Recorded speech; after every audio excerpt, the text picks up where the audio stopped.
കേരളത്തിന്റെ മനസാക്ഷിയെ ഞെട്ടിച്ച വലിയ കൊലപാതക പരമ്പരയായിരുന്നു കൂടത്തായി കൊലക്കേസും അതുമായി ബന്ധപ്പെട്ട വാർത്തകളും. ഒരു സ്ത്രീ സ്വന്തം ബന്ധുമിത്രാദികളുടെ നാവിൻ തുമ്പിലേക്ക് പല അവസരങ്ങളിലായി വിഷമിറ്റിച്ചു കൊടുത്ത് സാമ്പത്തിക ലാഭത്തിനു വേണ്ടി സ്വത്ത് തട്ടിയെടുക്കുന്നതിന് വേണ്ടി കൊന്നു എന്നതായിരുന്നു ആ വാർത്ത. ഒരുപക്ഷെ അതിനേക്കാളും നീചമായ, അതിനേക്കാളും വലിയ ശിക്ഷ അർഹിക്കുന്ന ക്രിമിനൽ ഒഫൻസ് അല്ലേ, കുറ്റകൃത്യമല്ലേ കേരളത്തിലെ പ്രമുഖ കറി പൗഡർ ബ്രാൻഡുകൾ ഈ നാട്ടിലെ ജനങ്ങളോട് ചെയ്യുന്നത്?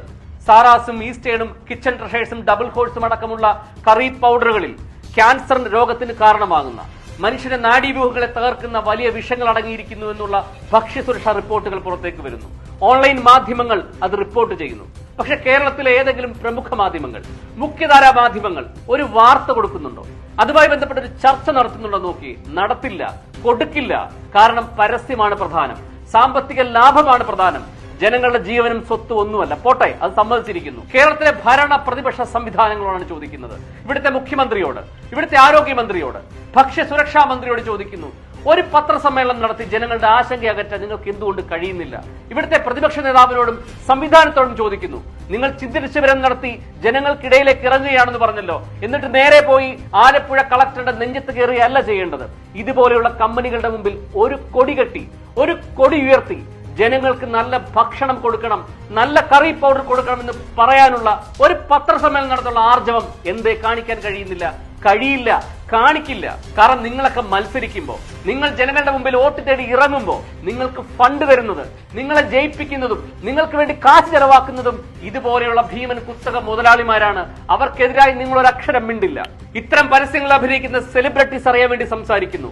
നിങ്ങൾ ഗ്യാരണ്ടി എന്നും ഞങ്ങളുടെ അടുക്കള ഇതാണ് വേവിക്കുന്നതെന്നും പറഞ്ഞ് ജനങ്ങളുടെ മുമ്പിൽ നിങ്ങൾ പരസ്യം ചെയ്യുന്നുണ്ടല്ലോ. ഇത്തരം ബ്രാൻഡുകളുടെ പരസ്യത്തിൽ അഭിനയിക്കുന്ന സെലിബ്രിറ്റീസിനോടാണ് പറയുന്നത്, നിങ്ങൾ ചെയ്യുന്നത് എത്രമാത്രം കുറ്റകൃത്യമാണെന്നറിയാമോ? നിങ്ങൾ ഗ്യാരണ്ടി കൊടുക്കുമ്പോൾ, നിങ്ങൾ ഉറപ്പ് കൊടുക്കുമ്പോൾ, നിങ്ങളുടെ അടുക്കളയിൽ വേവിക്കുന്ന കറി പൗഡർ ഇതാണെന്ന് പറഞ്ഞ് ജനങ്ങളെ പറ്റിച്ച് ഇത് അവരെ കൊണ്ട് വാങ്ങിപ്പിക്കുമ്പോൾ നിങ്ങൾ ചെയ്യുന്ന കുറ്റകൃത്യം വലുതാണെന്ന് കൂടി അറിഞ്ഞിരിക്കണം. ഭക്ഷ്യസുരക്ഷാ നിയമം 2006 സെക്ഷൻ 53 പ്രകാരം ഇത്തരം മിസ്ലീഡിംഗ് അഡ്വർടൈസ്മെന്റിൽ അഭിനയിച്ചാൽ നിങ്ങൾക്കെതിരെ കേസെടുക്കാം. കൺസ്യൂമർ പ്രൊട്ടക്ഷൻ ആക്ട് 2019 പ്രകാരം ഇത്തരം മിസ്ലീഡിംഗ് ആക്ടിൽ അഭിനയിച്ചാൽ നിങ്ങൾക്കെതിരെ കേസെടുക്കാം. ഒരുപക്ഷെ ഒരു വ്യക്തി എന്ന നിലയിൽ, ഒരു അഭിഭാഷകൻ എന്ന നിലയിൽ എനിക്ക് ചെയ്യാൻ പറ്റുന്ന കാര്യവും അത് തന്നെയാണ്. ഇനിയും ഇത്തരം പരസ്യങ്ങൾ നിങ്ങൾ അഭിനയിച്ചാൽ, അത് ആരഭിനയിച്ചാലും ഇതിനെപ്പറ്റി അറിയാതെ ഇത്തരം വ്യാജ പരസ്യങ്ങൾ അഭിനയിച്ച് ജനങ്ങളെ തെറ്റിദ്ധരിപ്പിച്ചാൽ കേരളത്തിന്റെ അങ്ങോളം ഇങ്ങോളമുള്ള കോടതികളിൽ നിങ്ങൾക്കെതിരെ നിയമ നടപടി കൈക്കൊള്ളും.